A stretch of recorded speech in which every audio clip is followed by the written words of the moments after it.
Hello and welcome to CVTV's election coverage. I'm Stephanie Rice from the Columbian, and joining me are Commissioner Marc Boldt, who is seeking his third term on the Board of Clark County Commissioners, and his challenger, David Madore. Commissioner Boldt, Mr. Madore, thank you for joining me. Thank you very much, Stephanie. Let's start with some background. Commissioner Boldt, you grew up in Clark County, graduated from Evergreen High School, and earned an associate's degree in agriculture from Yakima Community College. And you've been a dairy farmer, a blueberry farmer, and you've driven a truck for a concrete company. So what first motivated you to run for the state legislature back in 1994? Well, thank you. Essentially in 1994, I was farming full-time, and I had also lobbied quite a bit for Farm Bureau in Olympia. What they did in Olympia is, first, it was actually the Hillary Care, oddly enough, and they come down to our berry pickers and started wanting me to pay premiums for all pickers for health care. They did that, plus that's where the teamwork rule issue really came in, and they implemented that. So I spent quite a bit of time up in Olympia lobbying. And I figured, I might as well make the plunge.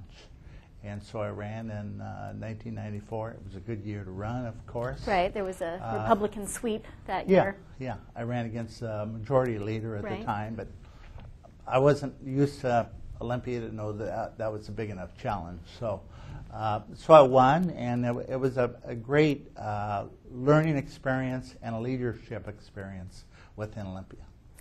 Now, Mr. Madore, where did you go to high school? Did you grow up in California? I grew up in Michigan. And one of 8 kids. When I finished the 10th grade in a small town, Davidson, we all up and moved to Northern California. Finished up our junior year in Northern California and graduated in Southern California. And then what did you do? I know you joined the U.S. Navy. What did you do in between high school and the Navy?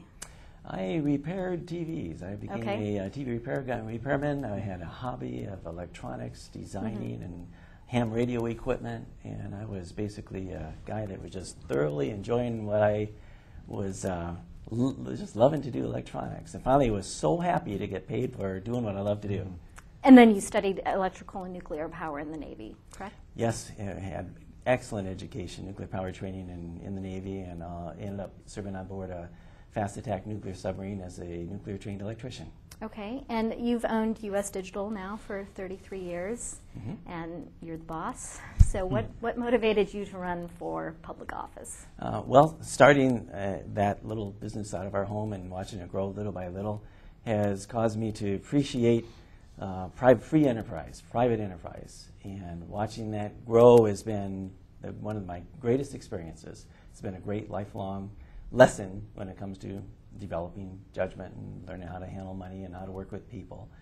And I would continue that had we not, if we're not in an era right now where our larger community is really, we're in a crisis. We have a jobs crisis, and we're doing what we can to provide jobs. We've got 120 people on our staff, full-time, great family wage jobs that are local. But the county is hurting, and that is that compassion that compels me to see what I can do to help do something about that. Okay. And we'll get back to that topic in a little bit, but the race is unusual in that you are both Republicans, and Mr. Madore, you have the support of the Clark County Republican Party. And when I spoke to you soon after the primary election, you called Commissioner Boldt a pretend Republican. Do you stand by that description? In this state, we have the freedom for us to prefer any party we desire. And I understand Marc's desire to prefer the Republican Party. That's his roots. And so I don't mean any insult or anything like that. It's just that normally if we're going to claim an allegiance to a party, will normally be consistent. If the party points north, then our compass will point north as well. Marc has endorsed Democrats in the last 2 elections and contributed to them, and that's pulling on the other end of the rope. So it's really a matter of just simply let the record speak for itself.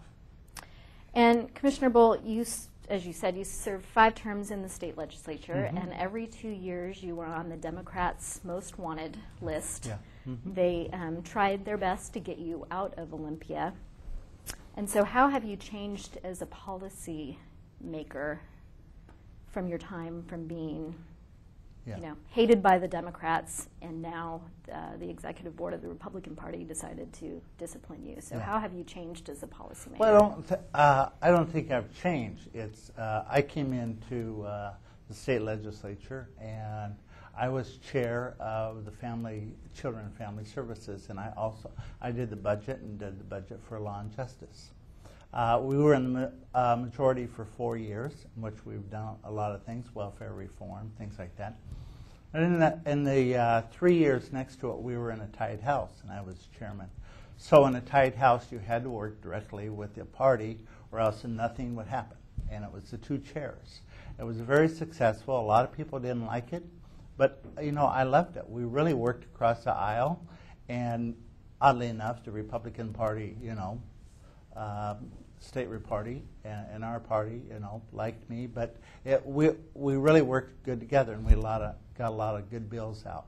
Next 3 years, we were in the minority, and yes, I did see differences, but I worked very well with across the aisle, because if you're in the minority and you don't work across the aisle, you can't get amendments or anything through. So I did very good on that. When I come down here to the county level, I really took over the same thing. Once I came here, I do all social and health, things like that, the major budget, things like that. And really, there's no Republican versus Democrat. It's essentially the state gives you rules, you implement the rules to your best ability. Of course, I go up to Olympia all the time and say, please change these things. But it's really not a R&D down here. It's getting along. And, my first 4 years, I worked closely with Commissioner Stewart. We did our comp plan that year. We did a lot of social things that year. We did a lot of drug and alcohol that year. That all 3 of us, including Commissioner Morris, we really worked in hand. And as you work together, of course, and also we did our growth plan. And essentially, when you work together, you create them friendships. And really, we had devised a very good growth management plan. When the person come running against Steve, he essentially attacked the growth plan that I had done. So I did endorse Steve, because essentially we did the will of the people, and that did, go against, the party. But, I would much rather learn to govern than, please a few people on the executive committee. All right. And Mr. Madore, in the voter's guide, you asked people to support you and Commissioner Tom Mielke, who is obviously up for re-election. And Commissioner Mielke has not made an endorsement in this race. Have you or anyone from your staff asked Commissioner Mielke to endorse you? Well, if you don't mind a minute, I'd like to be able to address the Sure. party issue. Sure. Marc does make a valid point in that the party makes a significant difference at the federal level, makes a significant difference at the state level. But at the county level, we're dealing with issues that really cross partisan boundaries. And instead, what we have there is a general direction of either limiting government and making sure that we focus on efficiency and bottom-up kind of processes that accept and honor and respect the will of the people, or you end up pulling for more and more government. One of the problems that we have in this area is the increasing cost of living. Now, if there wasn't a problem to solve, I would be supporting Marc. Marc, over the last 6 years, raised property taxes 6 times, to 5.64%. During your compounded during that time. That has raised property taxes to the point where it's been a problem. I am a conservative. In other words, I look for bringing efficiency to local government and do whatever we can in order to serve people more effectively, resourcefully. as an inventor, as a problem solver, as a business owner.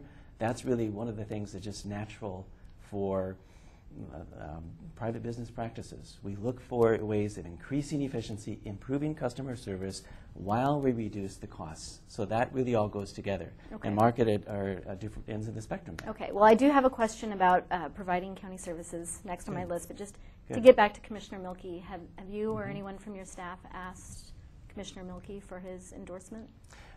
Commissioner Milkey is running his own campaign, and we've decided we're each going to, well, actually, I've decided I am going to endorse him, and so I am actually put it in my voter statement Yes. to ask people to please support Commissioner Milkey, because right now I see him as a minority on the commission. And Mark knows what it feels like to be in the minority. In this case, he's been in the majority for the last several years, simply because Tom Milkey can't get a second to his motions. And I would like to be able to have somebody that's like-minded, that would pull for local private jobs instead of keep increasing the size and cost of local government. So Tom Milkey has not endorsed anyone in this race, and I respect that. I'm doing everything I can to encourage people to elect him, to have a like-minded person on the commission. Okay. Now, you mentioned, I'm going to skip ahead and have a question about county services. So Clark County, among the counties in the state, Clark County has the largest number of people living in urban, unincorporated areas. So Hazeldale, Salmon Creek. And if you look at the state's Growth Management Act, they would say people who are in urban areas should be living in cities, and cities should be the ones providing services. Instead, in Clark County, you have the county responsible for providing all of these urban services. So wouldn't it be, when you talk about efficiency, wouldn't it be more efficient to encourage the cities to start annexing? Have Vancouver reach out to its urban growth boundary and annex people into the city? Well, the larger issue there is really the Growth Management Act and how it's being implemented in this county. I see it as a act of extremes. Outside the urban growth boundary, we have like 20-acre size parcels where people are sitting on their property and they can't develop it the way that's their inheritance. That's really their retirement. And inside that boundary, we have super high density that packs house upon house, that increases crime, congestion, decreases the quality of life. This direction that we've been going over the last several years of inviting Portland policies into Clark County, I think are wholly inappropriate here. The reason that we chose to relocate it in Clark County instead of anywhere in Portland is because this is a quality of life here that allows us to be able to have that free, open space here.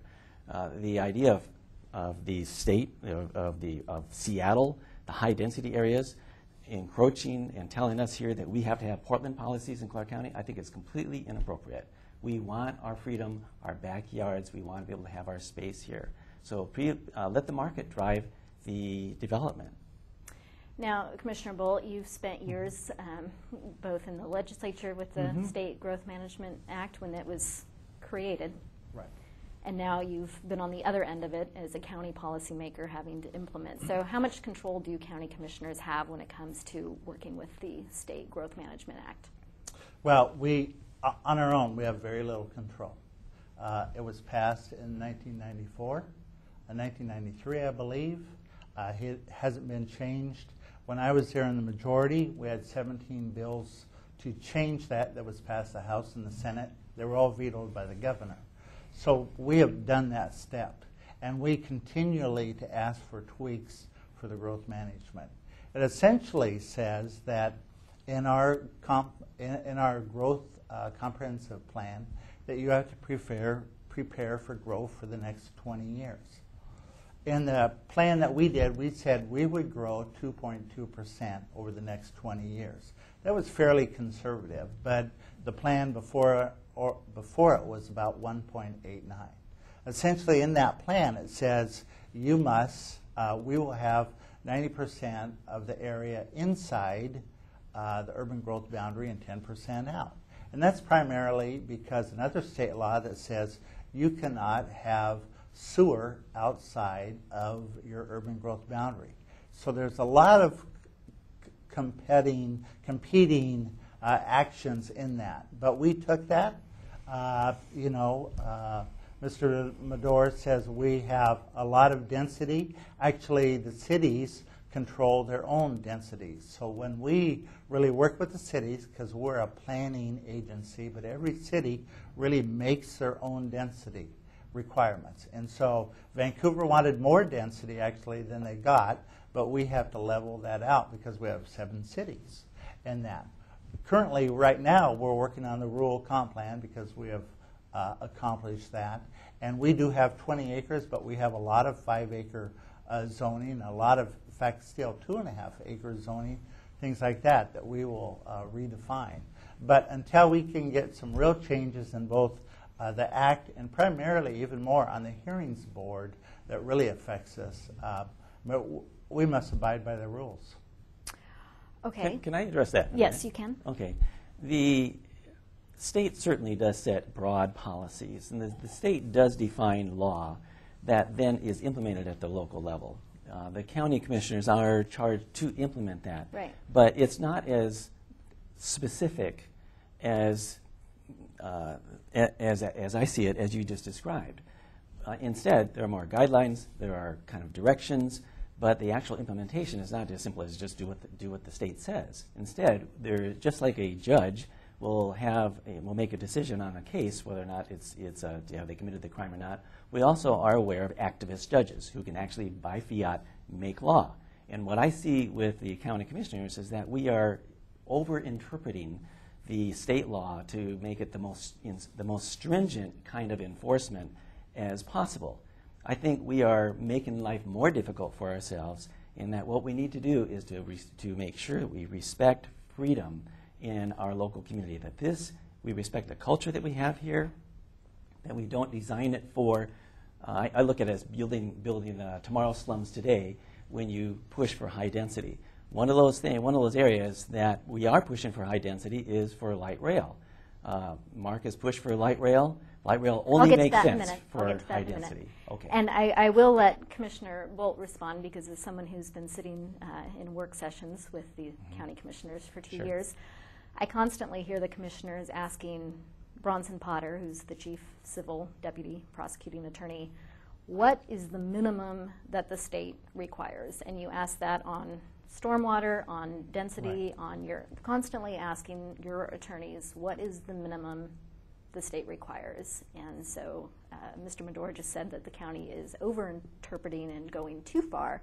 So what's your response to that? We're absolutely not. And the state is very specific on growth management. There's 13 goals in growth management and 5 chapters within growth management to back that up. Plus, what really hurts us, as I've said before, is a hearings board. The hearings board is an unelected board that has complete control over growth management. We've been in the hearings board courts for probably 8 times. And this is the Western Washington Growth Management Hearing Board. And so essentially the Western Washington Hearing Board is also dictated, as you said, by Seattle. But we have, all we can do is fight that. We're in the Supreme Court right now fighting our comp plan, and we're spending millions of dollars just fighting our comp plan that we should not have to fight in the first place. And we have said it time and time again to the state legislatures that you need to give us that authority to give us the parameters of protecting our soil, water, things like that. And then just give us the flexibility to do that. And we're working on that. Okay. I did want to ask each of you about a claim that you made on a mailer. And I know you've since apologized for this, but you sent out a claim that Commissioner Boldt has doubled the size of government in his time in office, which is not true. It's smaller. But I was going to ask who wrote that mailer, and did you sign off on that before that was First sent? of all, I think that you got some misinformation there because the actual budget, the actual increase, I brought with me the biennial budget that shows that the actual budget is increased since last year by $70 million.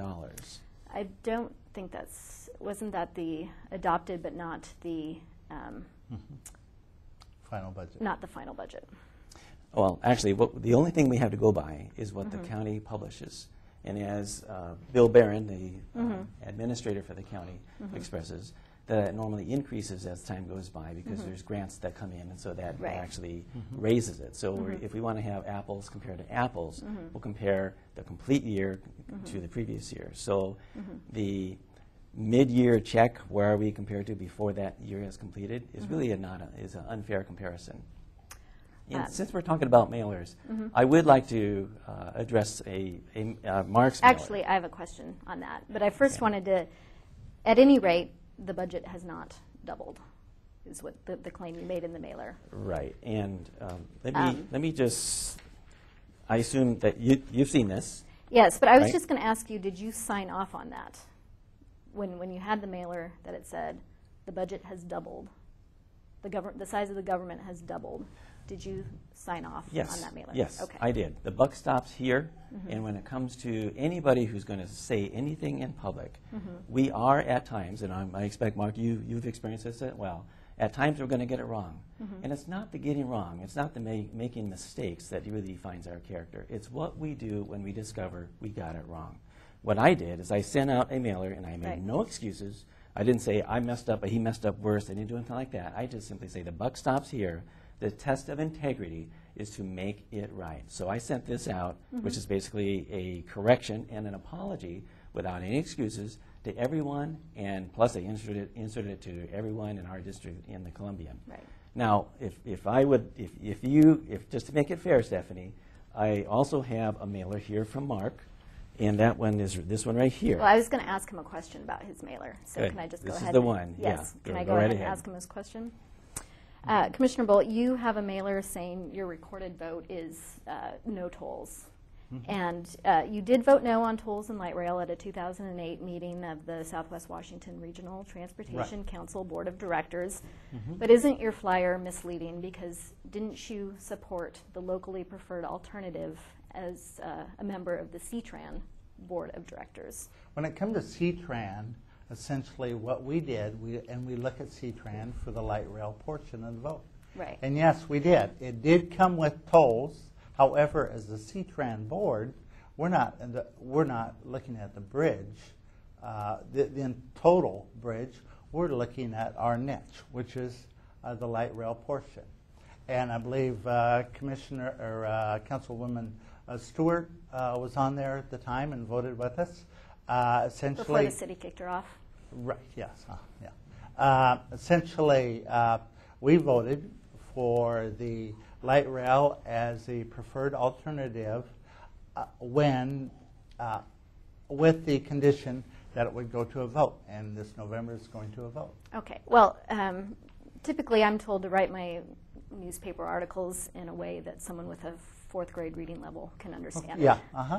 So do you support the Columbia River crossing in its current form, which includes light rail and tolls? No, I don't. No. In fact, I think that I support a bridge. Tolls, I think if there has to be tolls, which I really don't think there should be at all, it's a federal project. It's not a county project, so the federal government should fund it. Light rail, it's going to the ballot. I don't support it. I can't figure out how we can have a good relationship with TriMet the way they do. So you'll be voting no on the CTRAN measure? I probably will be voting no on the CTRAN, but it does come to a vote, and I hope we stand by that vote. Okay, and then let me ask. Well, actually, wait. I won't be voting no because I'm not in the district. Oh, okay. Okay. Stephanie, go ahead. Can I respond to that? Yes. Okay. Because you asked Mark a direct question. Yes. Does that mislead voters when he says, my vote was for no tolls? And Mark didn't give you a yes or no answer for your vote as chairman of CTRAN last year. Could you give us a yes or no answer to that? My vote was for light rail as the preferred method because that come to us. Actually, your recorded vote was to approve the CRC light rail tolling project, the final environmental impact statement that includes tolls and includes light rail. And just like Tim Levitt, who says he doesn't like tolls, it doesn't matter whether we say we like tolls or not. What really counts is how did you vote. And I do believe it's misleading to tell voters that your vote was against tolls when actually you approved the project, passed it out of the domain of the county, and basically where it sits now is for construction and for funding. And the vote that was promised was to give people a voice to say whether or not they want to fund operation and maintenance light rail before that final approval. Right. So the final approval was given by Marc, which included tolls and included light rail. That's the recorded vote. And so is this truthful? That's truthful. I voted no against tolls for RTC when tolls was the issue. 4 years ago before you changed your mind. No, I did not change my mind. Okay. Okay, we're going to agree to disagree on this. Okay. The flyer said you voted no. You did vote no in 2008, but you did support the locally Right. preferred alternative. So I Right. think Voted yes in most 2012. people- yes. So wasn't that last year that you voted on the locally In preferred 2011. alternative? August yes. 9. Yes. A time of day? In the evening. Okay. I wanted to ask one more question because we have a few minutes left. And in one of your you've been campaigning on jobs, and you say, if elected, you will have a quick, a solution at the ready to solve the county's Yes, jobs. absolutely. And so, could we get some specifics on that? Sure. Probably the best way to answer that is with a very specific example. There is a local school, say a church, they've been operating just fine. They got a building that they've been using that's relatively new, passes all inspection, fire inspections and all that, and they're using it on Sundays and they're using it for kids to do it. And on Monday through Friday, they want to be able to use that same building, which is fine, passes all the code, for a K through 3 little Christian school. They went to the county and said, I guess we need a permit for this. The county said, well, it's going to cost you $120,000 for that permit. They couldn't believe that, and what they are doing right now is basically trying to scrape together some money to do something. All they're trying to do is use an existing building that passes code to operate a little school, to hire staff, to serve the community. That permit process to use an existing building is an example that's happening throughout the county. Why don't we have private jobs here? It's because when people come to the county and say, we need a permit to be able to offer, to create private jobs, the county comes back with things like this that make it impossible. So what it is completely within the domain, within the control of the county commissioners to say all those excessive permit fees and impact fees can go to 0 or near 0 in order to get us kick-started to open the floodgates to local private jobs. Okay, and that's what I would do. I would remove those barriers, those fees. Okay, well, I know the planning department relies on fees to pay the salaries of employees, and so that just, whenever you waive fees, that shifts the cost to the public. Is this the school that you were talking about in board time last week? The commissioners were talking about There was a school at a church. Yes. Yeah, and essentially the school, they don't want to add a K through 12. They wanted to add a kindergarten. Did I say 12? Yeah. It's K through K 3. through 3. K through 3. It's not a K through 3. It's a kindergarten class to their preschool. Unless you're talking about two different schools. Actually, they scaled it back because it only, instead of 120,000, it's only 20,000 if they do a K. Okay. So that basically they're saying, the county is saying, well, only do a little of what you want to do. Okay. Don't do the first grade through third grade. So I'll just give Commissioner Boldt a Okay, chance to they respond. didn't scale it down, but anyway, it was they have a primary and or preschool, and now they want a kindergarten class.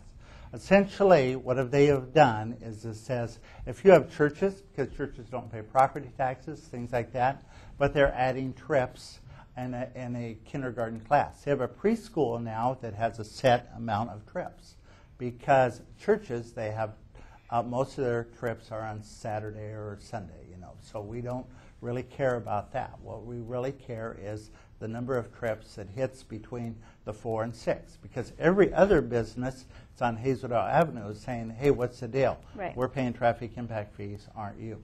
Essentially what we have is they will prove to us that most of them trips are between 10 and 12. What really is hard on them is that their bathrooms are not ADA approved. We don't have any control in that. That's the state and federal building code that says if you want to do anything more in your business, you have to have a bathroom that's ADA approved. Okay. We have a little church. Ours is.